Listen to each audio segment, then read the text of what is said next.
You join us momentarily. Again, my name is Stephen Turner. I feel privileged to be part of this group and excited to have Quentin Strohs on the line today. I met Quentin several years ago, I believe in San Diego at a California Black Chamber event through the introduction by Sharon Evans, who's going to be our guest on the 21st of September. Quentin is going to talk about the legacy that he's continuing to develop. Again, my name is Stephen Turner.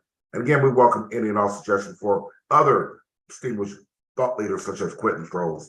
Feel free to bring them. All right. So we're back, and thank you again for joining us. Our guest today, Quentin Strohs, who's currently president and chief executive officer at the Vermont Slauson Economic Development Corporation. He has been there since May, so a total of 5 months. So by now, he's got his feet more than wet, figured out where the bodies are buried, and still dusting off the cobwebs and getting acclimated and introduced and all those things he's going to be sharing with us, and now fully briefed on all the programs that Vermont Slauson Economic Development Corporation offers to you and to the community and businesses and small businesses within our area. He specializes in leadership and expertise. He's a strategic planning, team building, leadership, project management, multi-site and regional operations, P&L responsibility. Well, that's a big thing. A lot of people have jobs, but having P&L responsibility is huge. I think Kevin Harper's on us with it. We were talking about that just last week. Revenue and profit growth, productivity optimization, et cetera, et cetera. So before Vermont Slauson, he was with Artifacts Capital and Advisory. He was managing director there for almost 11 years. He was also with the New Community Investments. He was CEO for 3 years there. Prior experience with U.S. Bank as a senior vice president, and also Bank of America.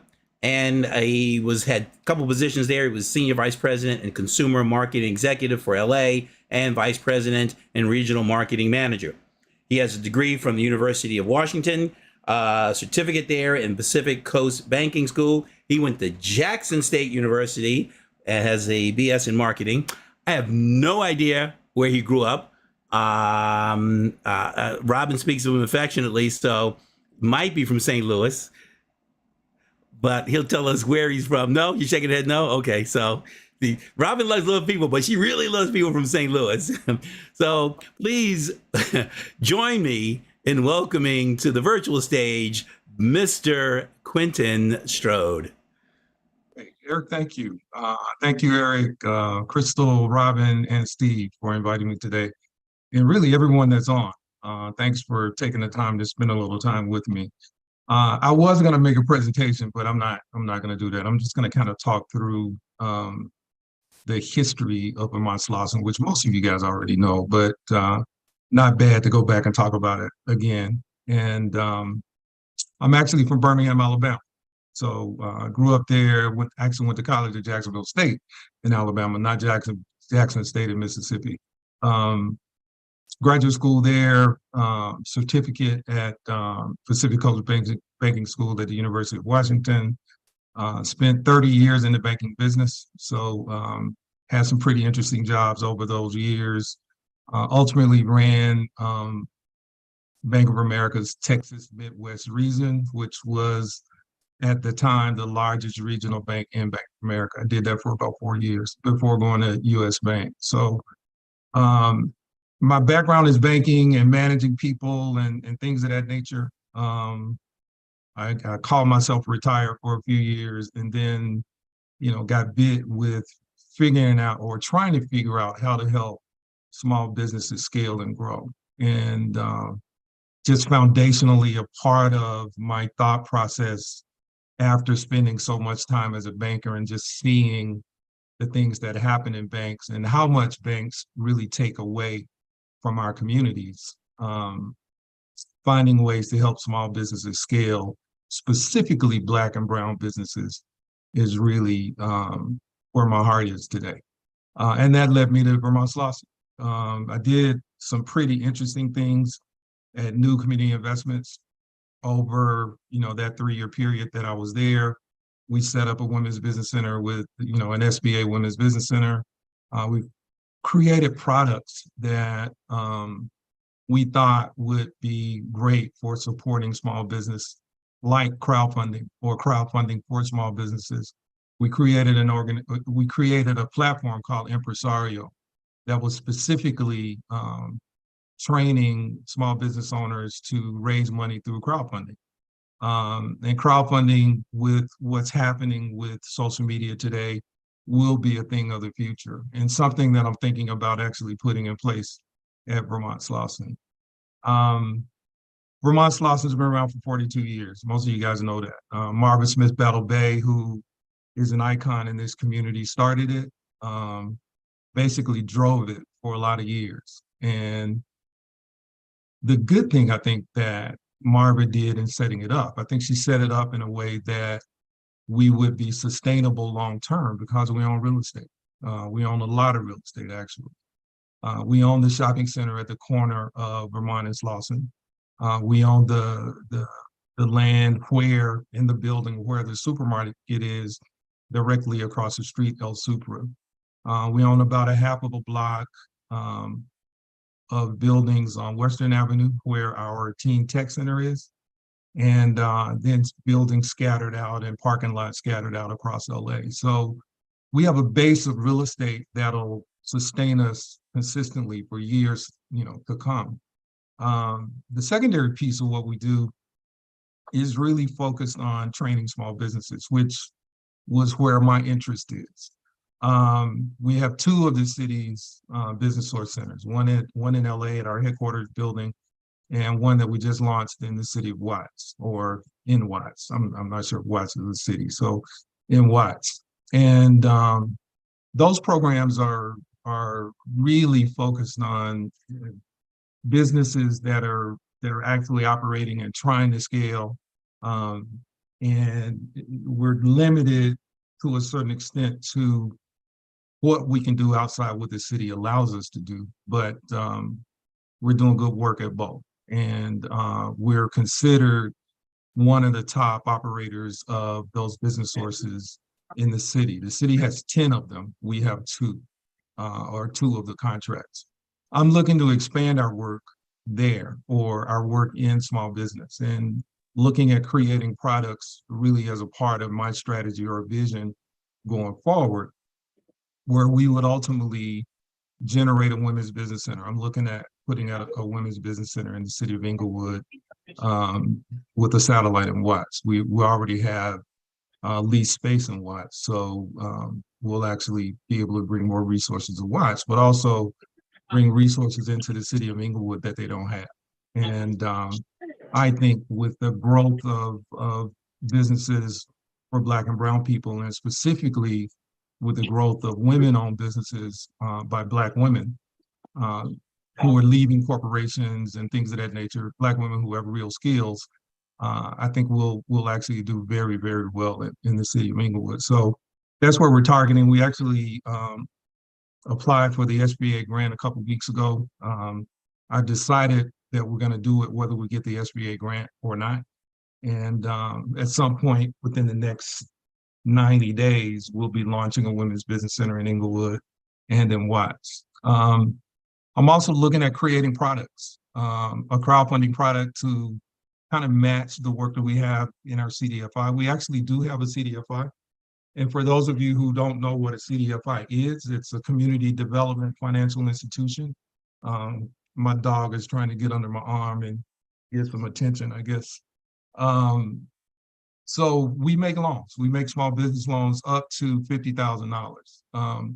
We're in the process of being approved for an SBA as an SBA micro lender. I'm expecting that approval to come any day now. So that'll give us a little more muscle in the work that we're doing around lending in the community.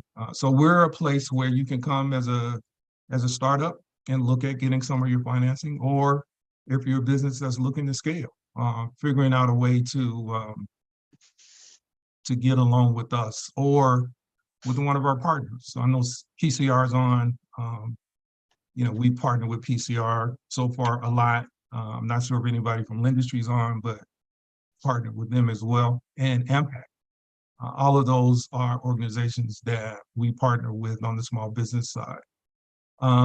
Because we have the CDFI and because a number of banks are having issues making mortgage loans in the community, I'm looking at actually creating a fund to create a mortgage company to fall under our CDFI. Looking at possibly partnering with City National. I see City National Banks on. But as banks say they can't find loans in the community, which puzzles me because, within a stone's throw of where all of you guys are sitting right now, homes are going for $1 million plus. So that's actually really middle class, in areas that we've considered underserved forever. I think there's some opportunity for us to make some noise. So we're doing the research now. I'm really putting out feelers to figure out, where we can raise a fund and if we can go out and generate $50 to $100 million to get something started. Looking forward, that's where we're going to focus. We're going to focus on, small business. We're going to focus on mortgages, and we're going to expand our support for the organizations that we have in the community. And actually, the other piece of what I want to do over the next few years is expand our reach. So we do a lot of work in South LA, but we have opportunities in East LA, in the Hispanic community, and in the San Fernando Valley, where in the Valley, they don't have a lot of support from organizations like ours. So, as I look at Van Nuys and some of the other areas of San Fernando Valley, we're looking also at the possibilities of creating a small business development center, similar to what they have at PCR, that we would operate in the San Fernando Valley. And I've had conversations over the last couple months, all the way up to Isabel Guzman at the SBA, about supporting the work and supporting the vision of really expanding what Vermont Slauson does. In my view, I want to be considered the premier organization in LA that offers small business support. And I think the opportunity to do that is there for us. We just got to make sure that we're managing it in the way that we should be managing it, and delivering the results that I think the community is looking for. So I'm going to stop there. I don't want to bore you guys too much, but I'm going to stop there and take questions and just see if I can get the answer on all your questions over the next few minutes. Quentin, quick question on what's involved with becoming an SBA lender, and how is that going to help you guys, help the community? And are there stages of it or tiers of it, or once you're in, you're in? How does that work? Good question. It's a typical application process. It's the federal government, so they do some pretty extensive background checks. The initial investment is only $175,000. So, we're doing a lot of work to get an initial investment of $175,000, but we take that money, loan it out, over a period of time. Within the first 12 months, if we check all of our boxes, based on what the SBA is expecting, have the majority of those loans be performing loans, the SBA will come in and invest in an additional $2 million into the operation. So right now we're kind of at the end of the background check piece and expecting to get approved. I actually started this process 2 years ago before I even got to Vermont Slauson, because I acted as a consultant there, helping them to scale the CDFI. So it'd be a nice feather to have in our cap relative to the work that we do in the CDFI. The 2 million would actually help us to get above 10 million in outstandings. That is a goal that I've set for the organization over the next couple of years. So today we only have about 2 million outstanding, and we're considered an emerging CDFI. We have to get above that $10 million in outstandings target before we're considered by a lot of the larger organizations that invest in CDFIs. So today, the strategy internally is really to figure out a way to raise the lending capital that we need through partnering with government organizations. So, as of yesterday, we have a possibility of bringing in somewhere between 3 and 6 million over the next 18 months, just from government entities. That is really cheap money. And that's the other piece. I want to be able to bring in cheap money that we can loan out at a reasonable rate, as opposed to, taking in really a lot of money from investors who are going to charge us a lot based on today's interest rates. And, we'd have to loan that money out at much higher rates.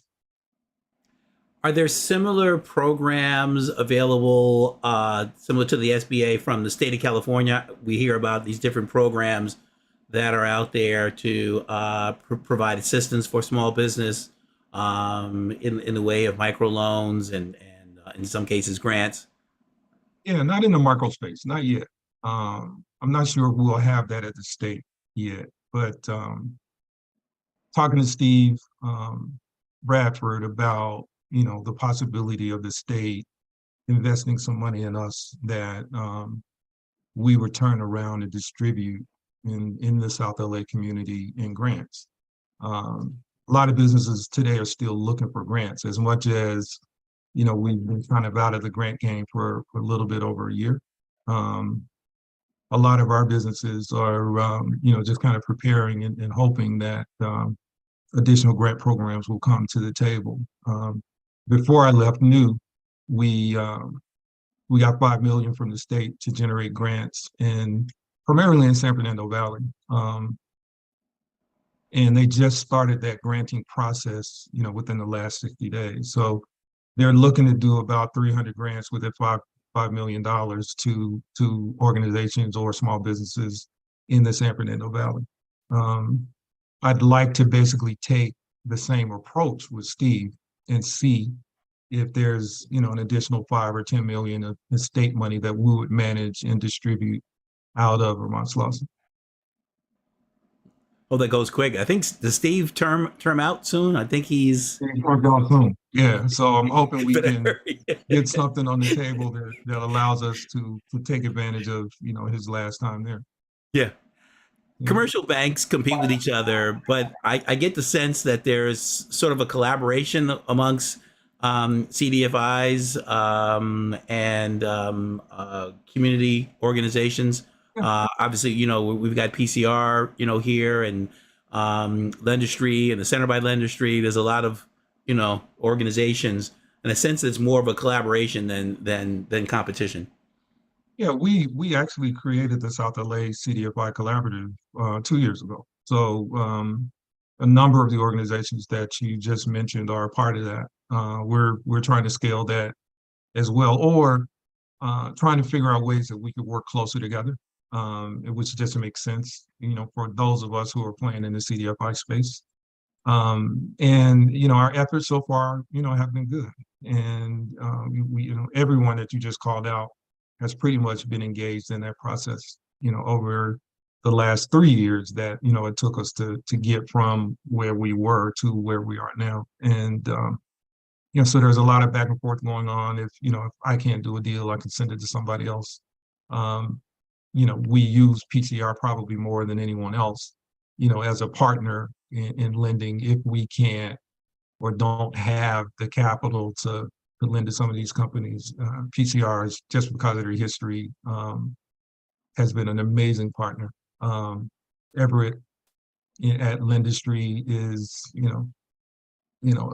definitely a thought leader. So, that's an easy one as well. And so we're focused on just putting our heads down and doing the work, but doing it together, and focusing on communities that haven't had a lot of support from commercial banks. And that's not a knock on commercial banks. It's just more, they're tending to go where they think they can generate the most revenue. And sometimes our communities just get discounted. You mentioned, excuse me. I'm sorry, Greg, go ahead. You mentioned about moving east, to incorporate some of the Latin community. And as a New Yorker when I moved here. You know, I thought Slauson was just kind of like I almost thought Slauson ended at the 110. And and it wasn't until the last maybe 10 years I realized Slauson goes way east. I mean, it really it heads out. It's amazing how long of a street it is. So that you know the I guess heading that direction, the Slauson still kind of keeps some name recognition. But how does that tie in with you know the sort of the Latino base or having bilingual and the same thing with the Asian CDFIs? Is there a network within there as well? There is, and it's kind of interesting. I don't know if this will be shocking to the group or not, but we just finished our application for the Women's Business Center, like I said, 2 weeks ago. Um, in the area that we targeted in South LA, you know, there's about 2 million people living there. So we kind of targeted sort of the square of the 105 and, you know, incorporated, you know, most of the area between the 105 and the 60 and the 10 bordered by the 405. And there are about 2 million people there. 65% of those people that would be considered South LA are Hispanic. Only 14% are African American. And I moved here in 1986, you know, lived all over the country, you know, during that period, always end up coming back to LA. But I just don't remember that core of where Vermont and Slauson sits, having that many Latinos. And today, you know, it's a different game. So, you know, as I look at our growth in the future and for the time that I'm there, and look at really where our plans are and how we're partnering, you know, with people that are in the community, LA's still a pretty big melting pot. And I want to take advantage of opportunities to serve the entire community. As much as I want to target Black people, you know, primarily with the work that we do, the Asian community is important, the Latino community is important, the Native American community is important. And I'd even like to go out and build some real partnership in the gay lesbian community. So nobody gets left out. Everybody gets the attention that they need and deserve. And I see, again, us becoming the premier organization that's offering these types of services that's in LA, you know, over the next 8 to 10 years. I'm planning on working another 8 years. So hopefully all of it will be there. And you know, we're looking at doing as many good things as we can during that time frame. You answered one of my next questions was going to be you said that you had retired and they pulled you back in. So what's the end game? But you just said you got an 8-year time period to make it happen, and then so okay, well we'll do the best we can. This thing has re-energized me in a big way. I'm really excited about the possibilities of what we can do, you know, and partnering with organizations like this, and you know, the Black Chamber or the Hispanic Chamber or, you know, the Asian chambers, all of the chambers and all of the work that's been done over the last few years. I see us, you know, maybe playing a role at some point down the road as a convener. You know, we have a number of larger organizations that do works where they convene, you know, big meetings and they, you know, talk about things that are really important. But, you know, on the back end, there never seems to be a plan for, you know, this kind of getting on the ground and doing the work that's needed to improve people's lives. And I see us playing that role in the future. One of the things that we did at New that I will introduce at Vermont Slauson is create a data platform where we're measuring data for every program that we have, and we're tracking that data to see if we're being effective at the work that we're trying to do or the work that we say we're doing. It'll take about 18 months for us to, I think, start to look at that data and cut it and figure out what it's telling us. But there are not a lot of policy types of organizations that are focused on our community, and we can play a role. I'm not going to say we're going to go out and become a policy generating organization. But I think, if we have the data and we understand what it's telling us, that's important. It'll be important for us. It'll be important for funders. It'll be important for people who future want to partner with us in the community and the work that we do. So I see Vermont Slauson also taking a lead in that role as well. Cool. Well, that concludes my, I'll call them softball questions. And now I'm going to bring to the stage our co-host who has a extensive background in banking, Robin Phillips. And I'm sure she's got some harder hitting queries for you in terms of programs. So Robin, take it away. Thanks, Greg. One, I'd ask everybody on the call to, if you have questions, put them in the chat box, because we want to get your questions answered. Whenever we have these subject matter experts here, this is your time to ask the questions that you sometimes won't raise your hand in other environments. But Quentin, you talked about the fact that you guys have a certain amount of outstandings. And what does that portfolio look like? Give us just a snapshot of what the outstandings look like. It's probably about 50 loans right now. And what financing what though? Just give us so I'd say our average loan size is about 30,000. Financing anything from restaurants to folks who are in the service business or the service sector. But the majority of our loans are probably loans to mom and pop restaurant types of things. We can expand that. The bigger transactions, typically are going to partners. But we're kind of in that $25,000 to $50,000 space. We make smaller loans too, but our average is in that 25 to 50,000 space, and we have about 50 outstanding right now, and most of them are performing. So we don't have any problem loans right now, which is good. And when you have a portfolio that small, one or two problem loans can kind of throw you into a little bit of trouble. But we're in good shape there, and it's growing. So it's not at the point that we're making enough money to sustain it long term. We're running it right now as a loss leader. So all of the salaries that are there, we're not generating enough to cover salaries yet, but I see that happening in the next 12 to 18 months. And, then we'll actually really be running and having some fun. So when you say, your average deal is between 25 and 50,000, what are those? Give us a snapshot of what your typical good client would look like.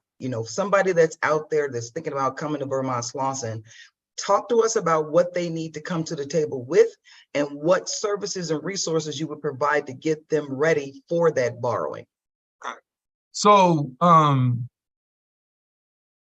typical client has been in business, 18 months to or above. We're looking at the same kinds of financial reports that, banks are looking at. So, the client that's successful is a client that comes in buttoned up with their stuff organized and really ready to roll. We do offer the support services to kind of coach and help a person, go through a learning process of getting there. So we use the partnership that we have in Business Source with the city, and its classes and seminars and webinars and things of that nature to help those guys get from where they are to where they need to be able to get a loan. I'm going to formalize that a little more in the future. We have a document called the Startup Roadmap, for folks who are just starting up or folks who are looking to scale but need some support. We also, some of you guys were a part of the Plum Initiative that we worked on with the SBA a few years ago. I worked on technical assistance and actually wrote 2 curriculums for the technical assistance piece that we never used. And we're in the process of finishing that up and building it out in partnership with USC. And we'll start to use that curriculum as a part of our training. So figuring out your financials, having a couple years tax returns, giving us whatever your in-house financials are, for whatever the last month or quarter is. Very similar to a bank. We'll want to see a debt schedule. We'll want to see a personal financial statement so we can assess, what you own and what we can figure out to carry as collateral. Very similar, but our decision making is different. So where a bank may not be able to make a loan to a small business because banks are regulated, and as a regulated entity, there are certain things that they just can't do. We're not regulated, and we can go out and do some things, and that's why banks invest in us, so we can go out and do some things that banks don't do. I have Vermont Slauson set up at a minimum credit score of 640 for a deal. So, as we go through the hurdles of evaluating a company and what the steps are to get them from application to funding, 640 as a credit score is sort of the minimum that we go through. That's actually below the SBA's 645. We have done some deals in the 620s. So, those are one-offs, but, I'm looking at 640, a couple years in business. We have done some startups, couple startups that we have done. And there's one luxury, she makes luxury bags, something for the ladies, like a Gucci or Louis Vuitton, high-end Italian leather that, she's just a brilliant lady. We gave her about a $30,000 startup loan, and then helped her get another 175 from CDC Small Business Finance in San Diego to just kind of help to get her over the top. And her thing is going pretty well. So kind of in a wide net of people that we consider.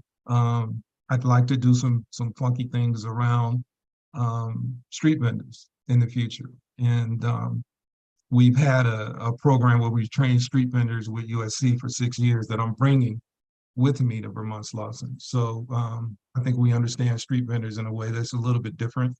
So, and there are actually some street vendors out there that are doing really well. So I want to ultimately bring some additional muscle to figuring out ways to support street vendors also. Okay, I want to get some clarity.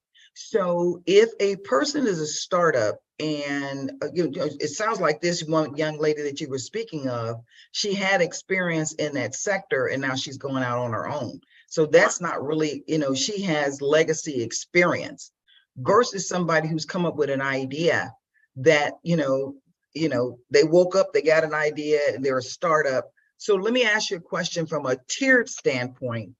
Do you have a bucket of folks that are what I call the tier threes, because they're, they don't necessarily have their financials together. They kind of don't, they have an idea, but they don't really know all the pieces and the parts that they need to pull together.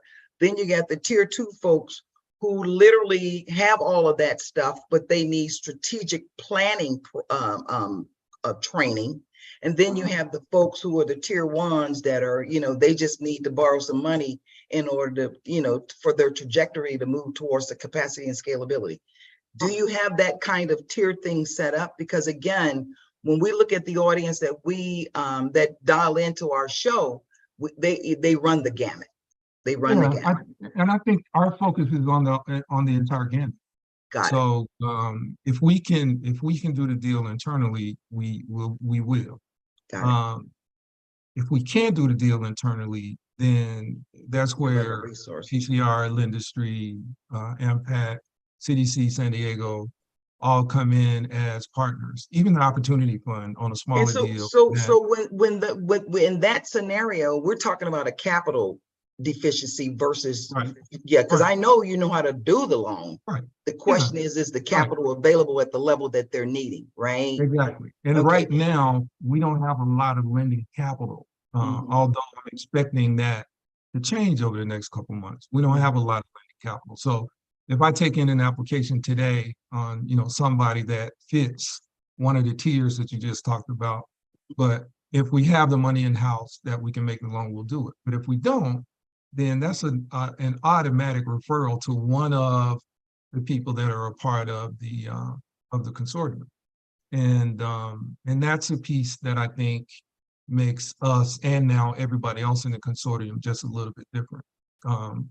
The beauty, I think, though, of what we do is the training piece and how we can, for those folks who aren't ready just yet, how we can support getting them ready over a period of time. And I want to figure out ways to enhance that, but that's kind of where we were and where we are. And you know, if you kind of look at support organizations over time, you know, a lot of our community, a lot of people in our community, you know, have felt like they've been burned or felt like they've, you know, been made promises to, and people haven't lived up to the promises that have been made. I'm looking to really kind of change the trajectory on that and just making sure that we are always delivering on the work that we do. And for instance, we have a program called Business in the Pews. You know, they launched it before I got there. And conceptually is great. When we launched it, and this is a negative, you know, to a certain extent for us, that'll change quickly. When we launched it, the people who were running it for us internally were a part of the business source contract. So all they can work on is people that are under that contract. And we ended up turning some people away because they didn't live in a certain area, they lived outside of LA County or whatever. I don't want to turn anyone away. So we'll come up with ways to pay people or pay consultants to support the work. So we, you know, are kind of a beacon for anybody that needs help, no matter really where they are. And I think we, you know, with the way that we're set up and the way that we'll be set up in the future, we'll be able to do that very easily. Okay, Crystal has a question she wants to, or a statement that she wants to make. Go right ahead. Okay, sorry. Just as I was ready to talk, the plane came on. Quentin, awesome. And I love that, you know, I teach for the New Women's Center for New, I teach for the Urban League. I'm also a technical assistant for Vermont Slauson. And I know that all of our clients in our community all come through all of those different organizations, but still there's pieces missing. I like the fact that you talk about being a conduit, because I think we need to, and I know we're all vying for the same population, we have to realize that each of our organizations bring something different to the table that we still should be able to work together, right? And you guys offer money. So most of the other organizations, with the exception of PCR, they don't. So we have to figure out, how do we create a liaison that we're not feeling like we're competing, that our ultimate goal is to help our community, because where we are, most of our businesses stay at mom and pop. Their annual, and I do the accounting piece, so their annual revenues really don't get above $60,000. That's not enough to scale them to the next level, right? So we have to come up with a better solution to get them so that they can get to the 100 grand or $250,000, and it not just be a one-off. I agree with you. I mean, I agree with everything you said. And actually, you know, the piece about, you know, businesses that are at 60,000, the fact that, you know, the bulk of the schools in South LA are Title I schools where, you know, all of the kids are on free lunch. I got into this because I wanted to figure out a way to change that. And I think the way of changing that is we create more entrepreneurs in our community. And that's, in my view, the only way that we move it forward. So you're right. We have an opportunity, I think, and I think under my leadership at Vermont Slauson, you know, we'll do some things in the future that are consistent with what we've done there in the past. Marva did a great job in starting it and was a visionary.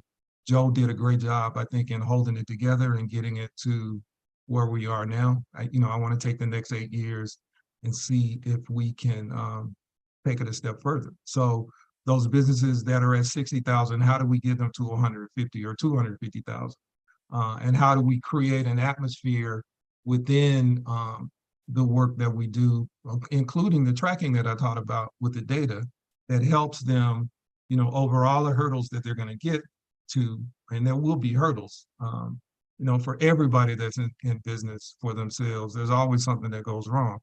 How do we prepare them, for the times that, something goes wrong, and how resilient can we be in helping them to get to where they need to be?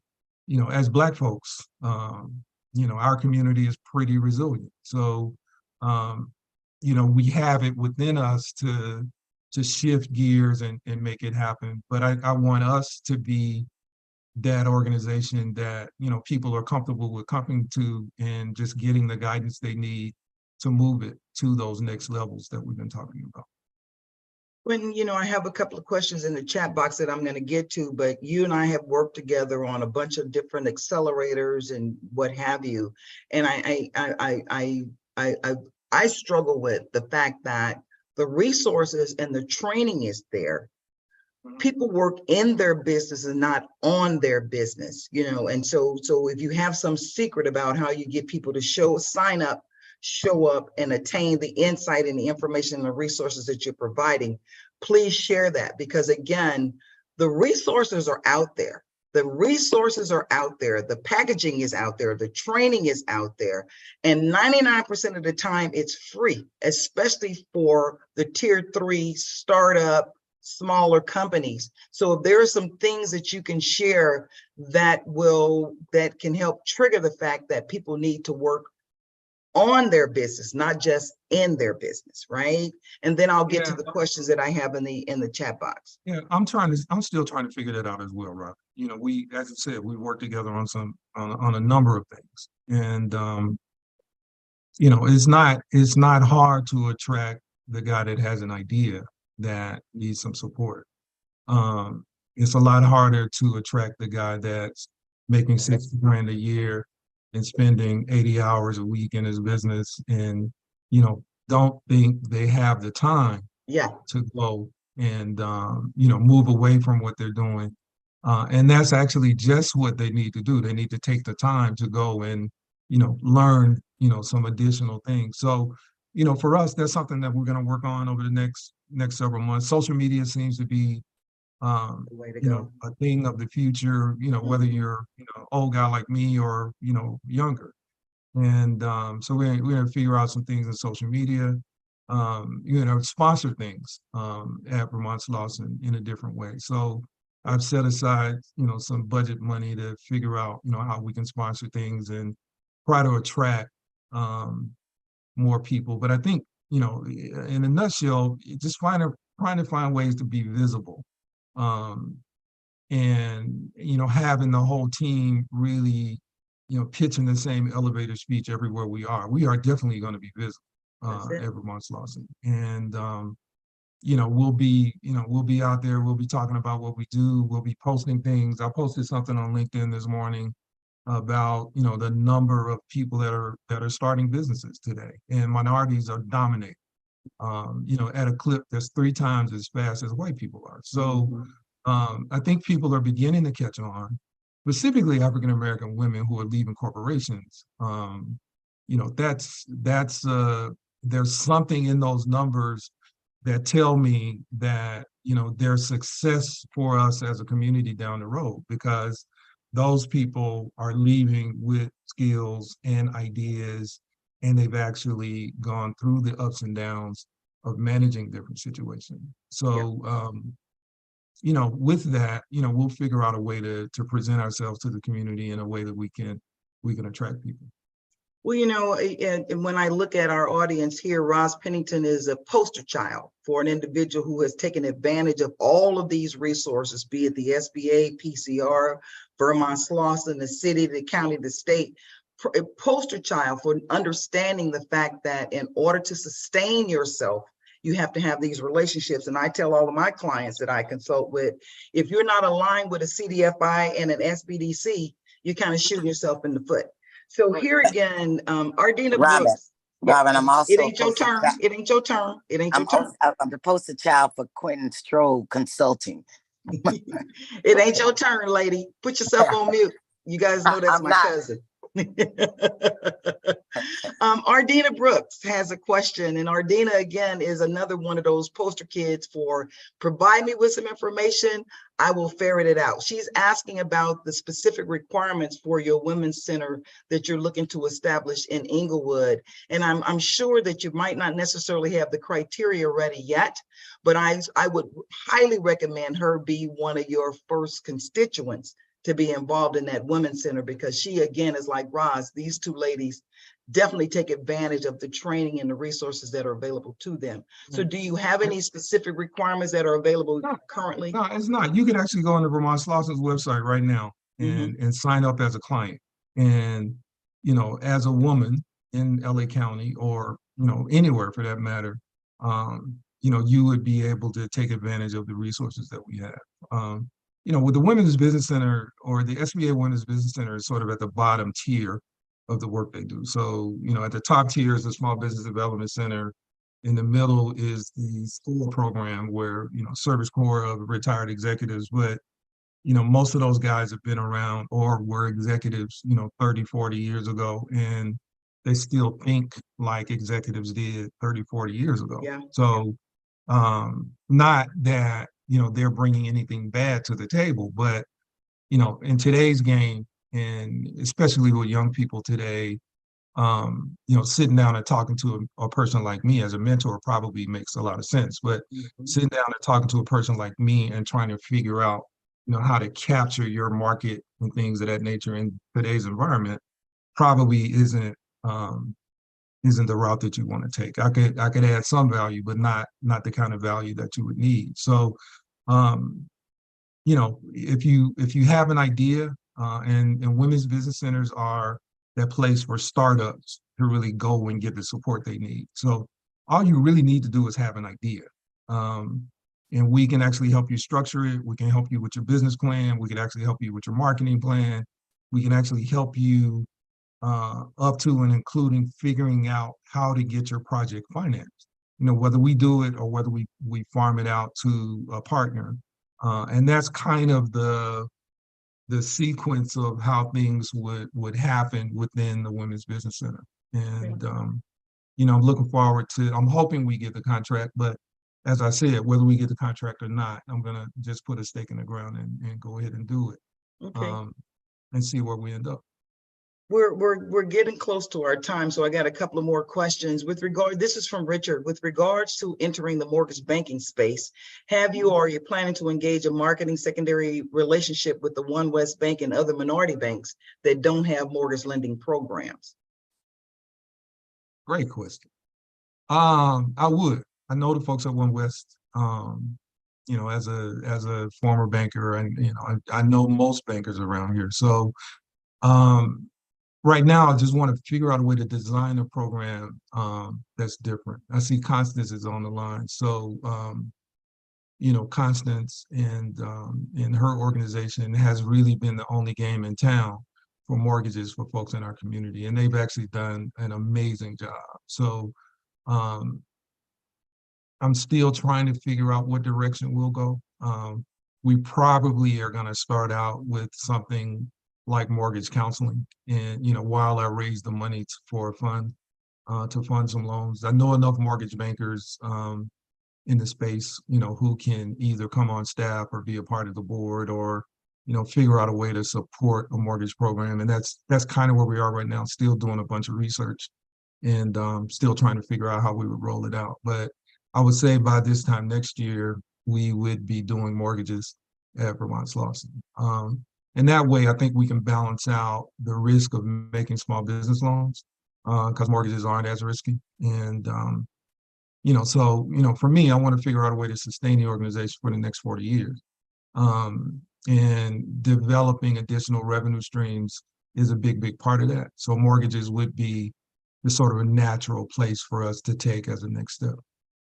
You know, Quentin, one of the things that you said that's been intriguing, and based on the comments that are in the chat box, this whole convening and the collaboration. Ted Booker has, I like to see more collaborative engagement with the nonprofit sector. We have resources to add to the for-profit business community and their employees. So I think that as you put together the plan, the strategy for the next months for Vermont Slauson. Ted makes a very valid point that there are some other nonprofits out there that can create some alliance with what you guys are doing, and they have the constituency who needs the services that you're providing. I'm open to that. I'm totally open to that. So, for those of you who are on the line who know me, already know that, I'm reaching out and trying to figure out ways to work with other folks. For funders, as an example, specifically the banks, they like to find organizations that are collaborating. Some of the bigger foundations are in the same space. So it just makes sense for us to work together and just kind of figure out the nuts and bolts of whatever those partnerships look like as a part of what we're doing. But, I partnered with the Urban League in the past. I'm going to continue to partner with the Urban League. I think I have some natural partnerships with the CDFI, so that's going to continue. But if there are other community organizations out, and for instance, we're partnering with the Brotherhood Crusade and some of the stuff that we're doing with kids. I didn't talk about Teen Tech Center, but we're going to partner with the Brotherhood on training kids in a facility that we own on Western, and that can help them to scale the work that they do with kids. It actually helps us to more utilize that facility that I don't think is being utilized enough today. So looking for opportunities to work with folks, and people reach out literally all day, every day. And I'm taking meetings with as many people as I can. So I'm looking forward to, if anybody, on the line are interested in partnering up on a project or things of that nature, we're definitely interested. And, again, we want to thank you for your insightfulness. I will say to you guys who don't really know Quentin, he's so humble with what he's been able to achieve coming from Birmingham, Alabama, being bused as a tall Black kid, going to school with a bunch of Anglos in Birmingham, Alabama. He's had a life experience, not only in his personal life, but also in his professional life. I know for a fact Quentin is a collaborator. Quentin is an inclusive kind of individual, and I'm honored to be a part of his family. But more importantly, I saw this young man take U.S. Bank from 20 million to 250 million when they decided that they were not going to have him in the LA market and moved him to Oregon. So again, I've seen him work with every kind of, Crystal, you got to go on mute. I've seen him work with every kind of community that's out there. He's passionately committed to our community. Yeah, we talk about the Black and brown community, but as we always say on our show on Community Briefing, we focus on Black folks first. Robin, and everybody else will come along. Robin, can I say something about? You're supposed to raise your hand before you take yourself off of mute. Go ahead, Eric. Yeah, I want to say I've known Quentin for probably close to 30 years. He's a very good friend of mine. I can speak to his character, his ability to get things done, and for him trying to serve a community that's been marginalized, overlooked, and underserved. My hat's off to him. He's a great participant. Thank you. Okay, we're coming up to the hour. Kevin, thank you again, Eric. Kevin, you had something you wanted to say quickly? Yeah, I just wanted to thank Quentin for being on Community Briefing. Quentin is a recent addition to Bishop Institute's board. We intend on throwing all our resources and intellectual capital to make him successful in his assignment. Thank you, Eric. Appreciate it, man. Perfect. Kevin, I'm sorry. Thank you, Kevin. Thanks, Kevin. Greg, I'm throwing it back to you. Crystal and Stephen. Stephen, who we have next week, and then it's Crystal to wrap up. Next week, we have Lori Gay from the Neighborhood Housing Services of LA County. Quentin mentioned her in his remarks. She'll talk about some of the innovative programs they have, making home ownership a reality, as well as keeping your home. Again, that's next week. Thank you guys for coming. Quentin, thank you so much. Congratulations on your new position. I know you're going to take move it on to the next level. We so appreciate you. And I'd love to see us all collaborate together. And please, Quentin, know that this is this platform, the community briefing, is created just for this purpose of making sure we all know what's going on in our community and making sure that we can help. So please come back anytime you guys want to utilize the platform. It's here for you. So thank you guys. Thank you all. And we will see you next week with our guest, Lori Gay. For sure. Thank you, guys. Woo. And we're out. Y'all come back now here. Greg is stupid. Certifiable. It's Great info. Thanks, you guys. Stop the recording. Greg, take Hey, us off Renetta. a five. So I understand that the industry wants to get rid of the term 5150 and just call it a psych hold now. So yeah, I'm just short of that psych hold. Yeah. Hey, I won't Robin. get rid of it because you know how we are. We always gonna have a label for something. So 5150 work. Right. Right. It's right. never going Yeah. away. Exactly. Well, Hey, That's Robin, gonna be out there. in the that question, it counseling- was One United Bank. One West actually has a mortgage division. Did I say One West? Yeah, it was One United. They You knew don't. exactly but, what I was but talking about. he got the gist of it. Yeah. All right. Great. All right. You So guys. good to All see right, you, guys. Robin. Hey, Rob, I haven't seen you in a while. Good to see you. Yeah, Hey, yeah. Delphine. Hello, Hey, everybody.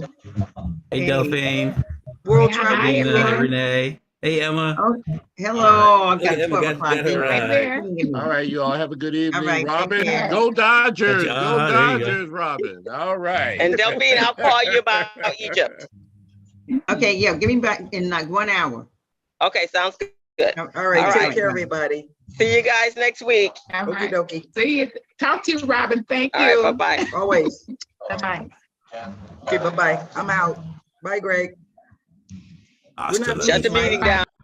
We're not meeting, right? Okay, good. That was good. Very good. See ya. Thank you for my background too. Oh yeah, yeah. Yeah, Look, got that yeah, too. you got it right. Okay. It's reversed because when you see it on, it's reversed. Oh, is that right? Yeah. Okay. Yeah. Cool. No, for me, when I look at my Okay. own, it's reversed. Yours, yours shows up correct. Yeah.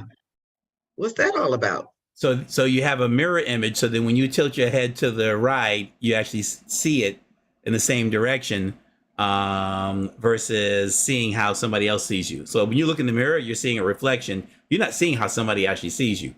Got it.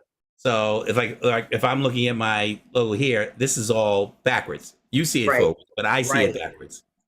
But if you flipped it around, you can actually change that setting on your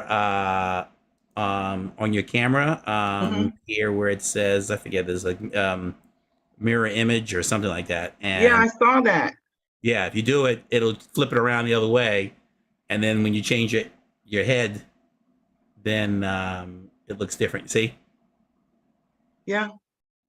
Yeah, I just kind of don't like that halo thing that it gives you. Yours doesn't look like that. And it's mainly because I'm using my computer camera versus you're using a different kind of camera. That's part of it. Part of it also might be the how old is the computer? It's probably about 2017. Yeah, so it probably has a lower processor, depending what the processor is. Got it. And so, for example, I have the computer behind me, which is an AMD processor. Let me actually turn that off. So if I can't use the computer, I can't use my desktop.